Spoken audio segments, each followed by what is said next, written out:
सुबह की पहली किरण जब भटकपुर गांव में पड़ी तो एक चीख ने पूरे गांव को हिला दिया।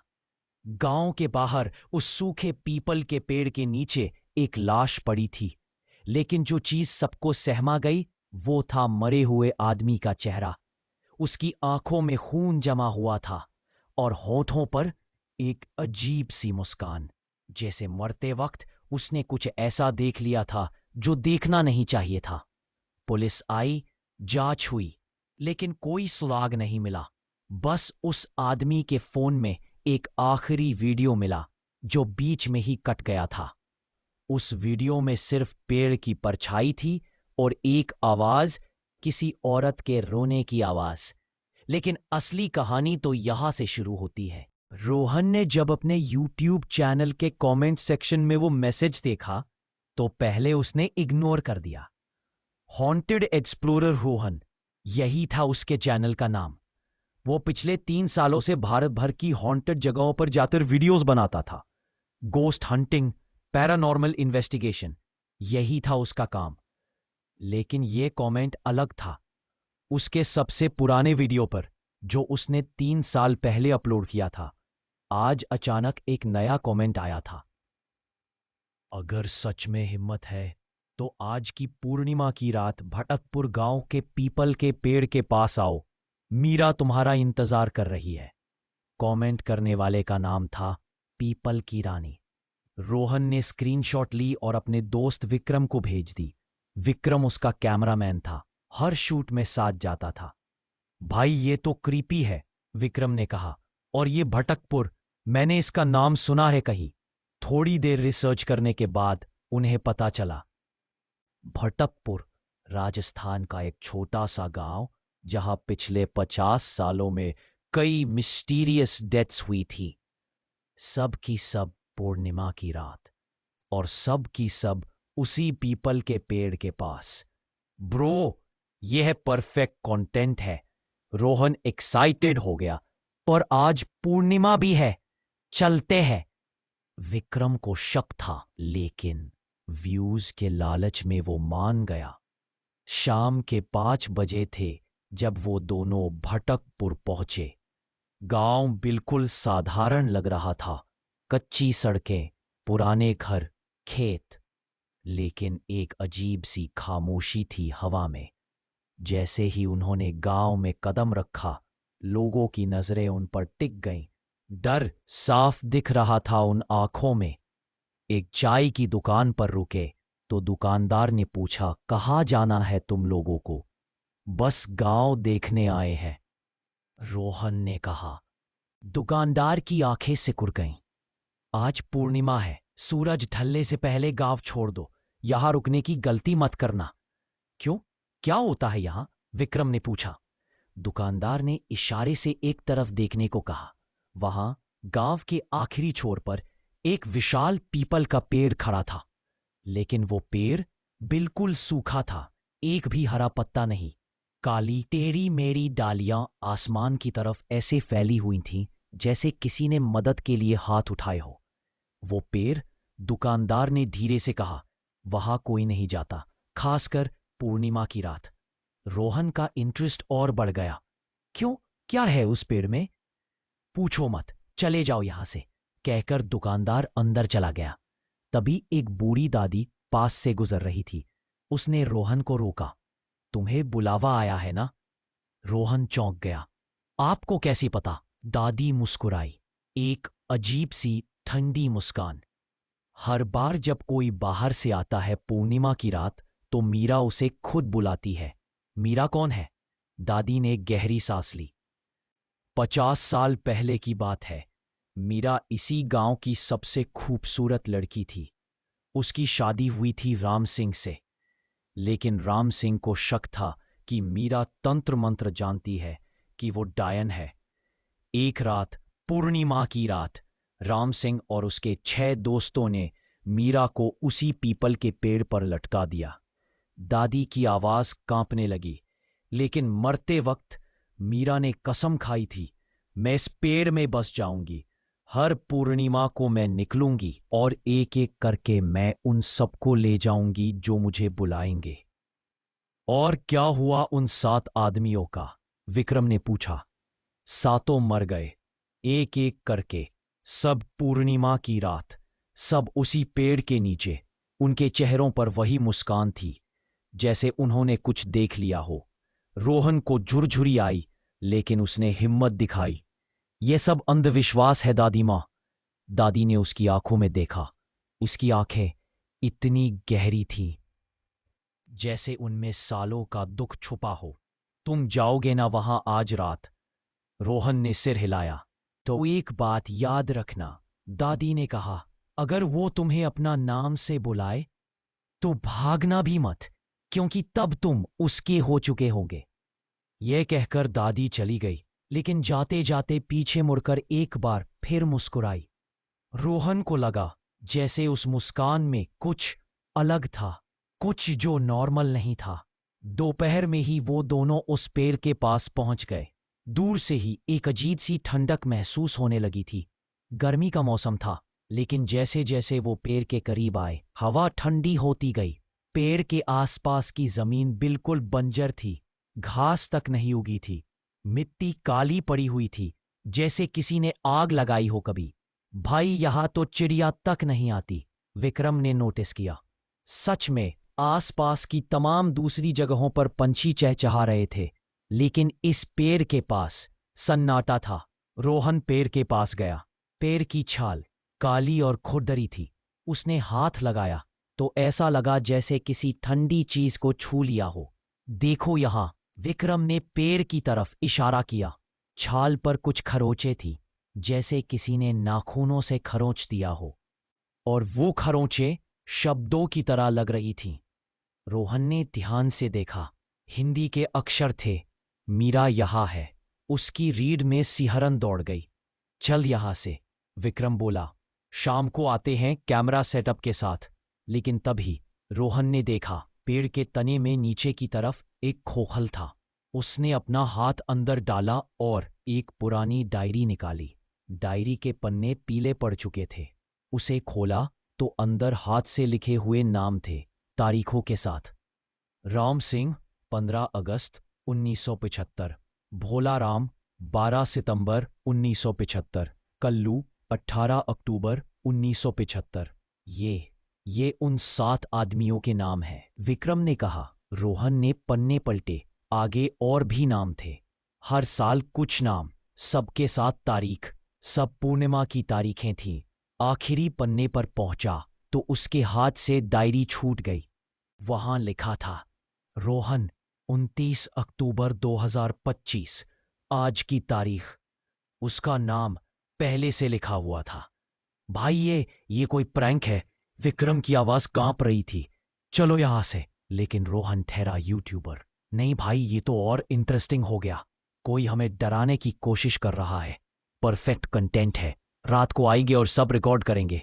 उसे नहीं पता था ये सबसे बड़ी गलती होने वाली थी। रात के 11:30 बजे थे। रोहन और विक्रम कैमरास, लाइट्स और रिकॉर्डिंग इक्विपमेंट के साथ पेड़ के पास पहुंचे। चांद पूरा निकल चुका था, इतना ब्राइट कि उसकी रोशनी में सब कुछ साफ दिख रहा था। लेकिन अजीब बात यह थी कि पूरा गांव बिल्कुल सुनसान था। एक भी खिड़की में रोशनी नहीं थी, कोई आवाज नहीं, जैसे गांव में कोई रहता ही ना हो। उन्होंने 3 कैमरास लगाए, एक पेड़ के सामने, एक साइड में और एक हैंडहेल्ड। 11:45 हो गए। रोहन ने रिकॉर्डिंग शुरू करते हुए कहा, अब देखते हैं क्या होता है। 15 मिनट, 20 मिनट, कुछ नहीं हुआ। भाई, यहां कुछ नहीं है, विक्रम बोला। चलते हैं। लेकिन ठीक 12 बजे हवा ने तेजी से डायरेक्शन बदली। ठंडी, बहुत ठंडी हवा चलने लगी। इतनी ठंडी कि उनकी सांस भाप बनकर निकलने लगी गर्मी के मौसम में। और फिर आवाज आई, पेड़ के पत्तों से। लेकिन पेड़ तो सूखा था, पत्ते कहाँ थे? फिर भी पत्तों के सरसराने की आवाज साफ सुनाई दे रही थी। और उस सरसराहट के बीच किसी औरत के रोने की आवाज। सुनाई दे रहा है ना?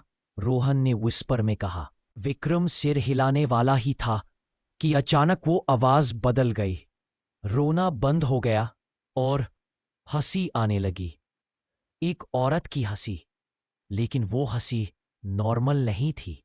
वो ऐसी हंसी थी जो रूह को कंपा दे। दोनों ने एक दूसरे को देखा। कैमरा चेक कर, रोहन ने कहा। सब कैमराज रिकॉर्ड कर रहे थे। तभी पेड़ के नीचे से, जहां वो खोखल था, धुआं निकलने लगा। काला धुआं। वो धुआं जमीन पर फैलने लगा, जैसे कोई सांप रेंग रहा हो। भाई, चलना चाहिए अब। विक्रम की आवाज में घबराहट साफ थी, लेकिन रोहन कैमरा पकड़े खड़ा रहा। बस 2 मिनट और।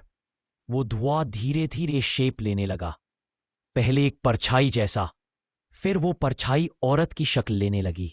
लंबे काले बाल, सफेद साड़ी, और जब वो पूरी तरह मैटीरियलाइज हुई तो उसके पैर उल्टे थे, एड़ियां आगे, पंजे पीछे।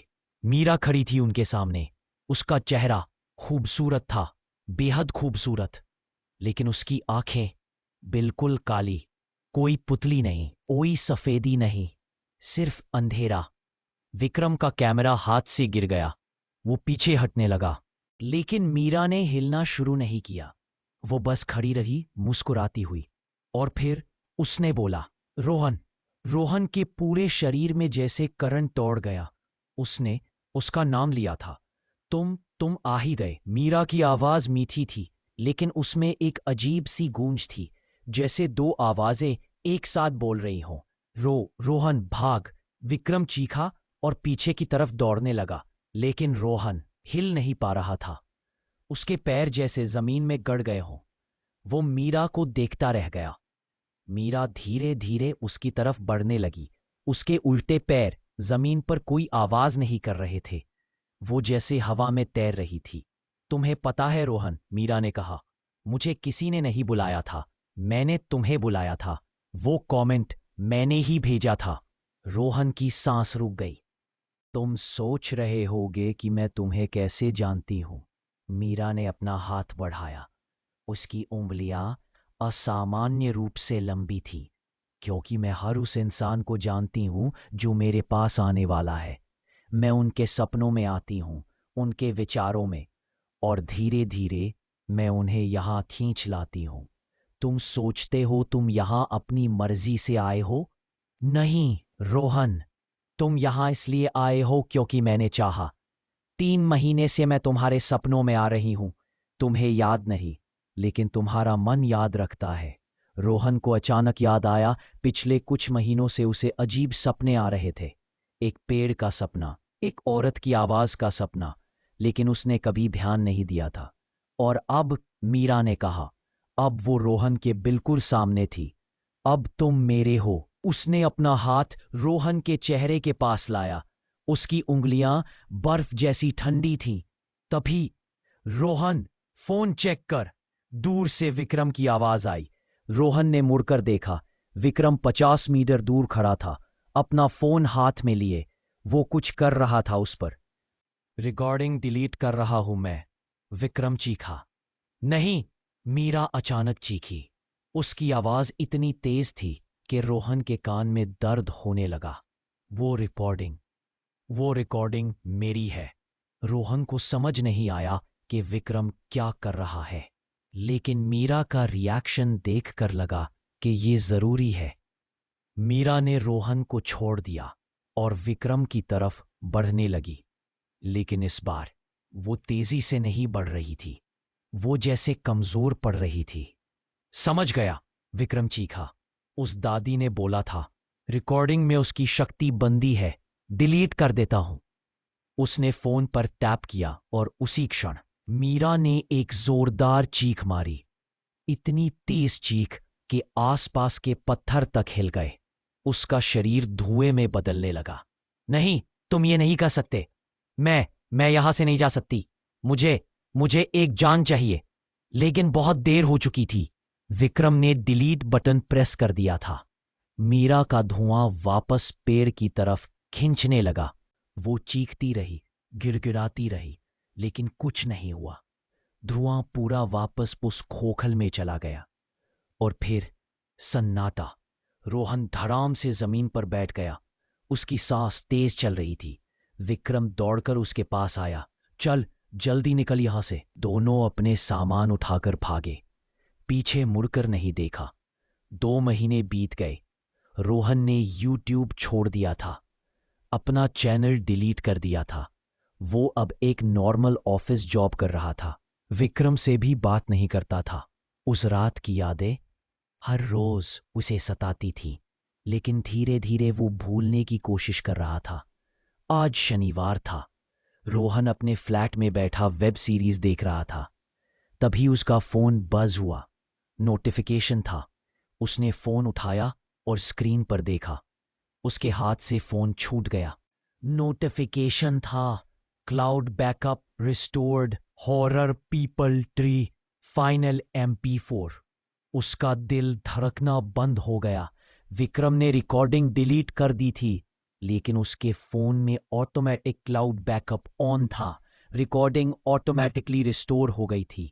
फोन फिर से बज हुआ। उसने कांपते हाथों से फोन उठाया। स्क्रीन पर एक वीडियो थंबनेल था और उस थंबनेल में मीरा का चेहरा था। वो कैमरा के बिल्कुल सामने थी, मुस्कुराती हुई, और नीचे मैसेज था, रिकॉर्डिंग वापस आ गई है रोहन, अब मैं भी आ रही हूं। उसने फोन फेंक दिया, लेकिन फोन से एक ठंडी हवा निकलने लगी। घर का टेम्परेचर अचानक गिर गया और फिर फोन की स्क्रीन से धुआं निकलने लगा, काला धुआं। रोहन पीछे हटा। उसकी पीठ दीवार से लग गई। धुआं फैलता गया और उसमें से एक आकृति बनने लगी। लंबे बाल, सफेद साड़ी, उल्टे पैर। मीरा उसके सामने खड़ी थी। इस बार उसकी मुस्कान और भी भयानक थी। मैंने कहा था ना रोहन, मीरा ने धीरे से कहा, तुम मेरी